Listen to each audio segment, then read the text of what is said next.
But I wanted to show you what happened to my die. I've seen a couple other people on YouTube talk about their Tim Holtz dies, and I store my dies in a Jetmax cube drawer, and I store them all up like this so that I can, you know, open the drawer and see what each die is. And I just went to pull this die out, and these two are side by side in the drawer. And when I started flipping through them, this one just popped apart. I've had it for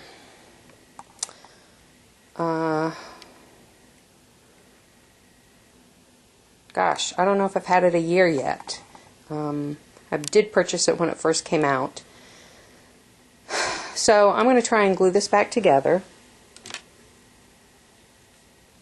I have some multi-purpose craft cement, which is supposed to work on wood and metal and different things. So since this is gluing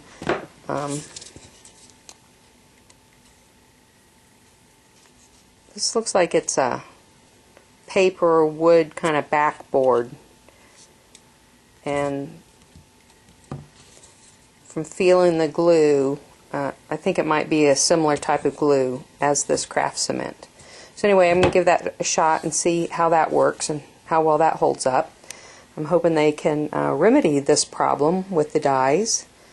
So I'll be back in just a bit with the rest of my day to show you what else I've accomplished. Okay, I've added the glue, and I'm just going to pop this together. And I just wanted to mention that I've been using the Sizzix dies for, I don't know, three or 4 years. And I've not had one come apart before. So I'll talk to you in a bit. Okay, here's one of the things I've been working with today. I took the Tim Holtz, I think it's called the Hardware Findings die by Sizzix, and I took some lightweight leather and I cut a pair of hinges out, and then I'm going to use this on, or my plans are to use it on a Mini to look like the cover is hinged together. And I went ahead and I cut these little parts off, and then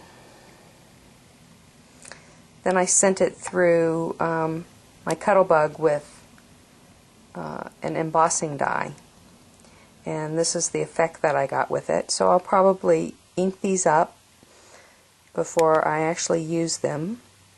But that turned out really well. I was pleased with that.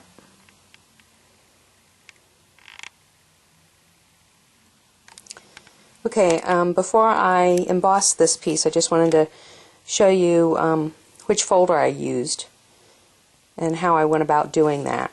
I lined it up so that it's going to match the hinge that I already embossed. And I cut those little nubs off first. And this is called Flowers, Leaves, and Twirls Ornate Large.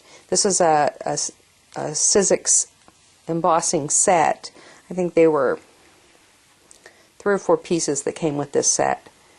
And you can see it's not solid all over with the pattern that is on it. So I just lined it up down the center because I thought this kind of looks like it's braided down here. And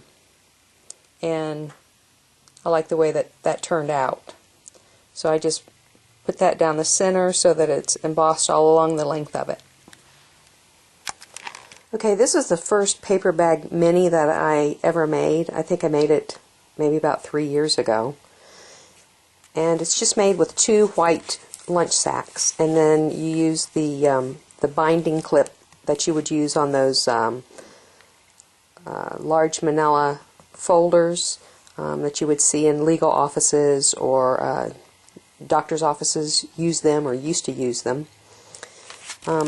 And I have a magnetic closure, and I've used 2 square brads and some magnetic tape here, but the magnetic tape really doesn't stick very well. So I'm going to make a little repair, and I'm going to use some small magnets that are heavy-duty magnets. Okay, this is the magnet that I'm going to use. These are by Basic Gray, and they are self-adhesive on one side, and they're super thin.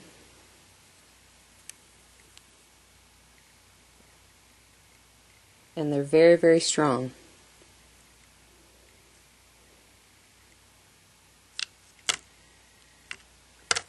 You can see that pulls up the, see how little that is, and I'm picking up that whole thing. So I'm going to use that here and get that taken care of and out of the way. Okay, I'm back, and I did get my work surface cleared off. That's about as clean as it will probably ever look. I do have a couple projects out here.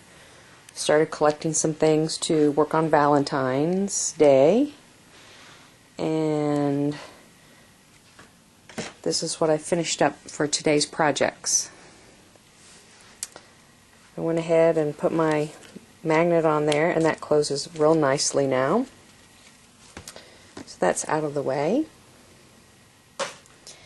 And then these are the flowers that I made the other day, and I've gone ahead and continued working on those. So this is new stuff I've made today. Kind of been making up some prototypes while I'm waiting for my order from I Am Roses to show up. That'll be a couple more weeks. And I really hadn't done a lot with the loose rose petals until today, and I like the way this turned out. This is just using 6 petals and some stickles. So I'm real pleased with that. And you know, I'm really trying to work on keeping the dimension to a minimum on some of these, because these will be used for cards. So instead of her having to pay extra postage, as long as I make these flat ones like this,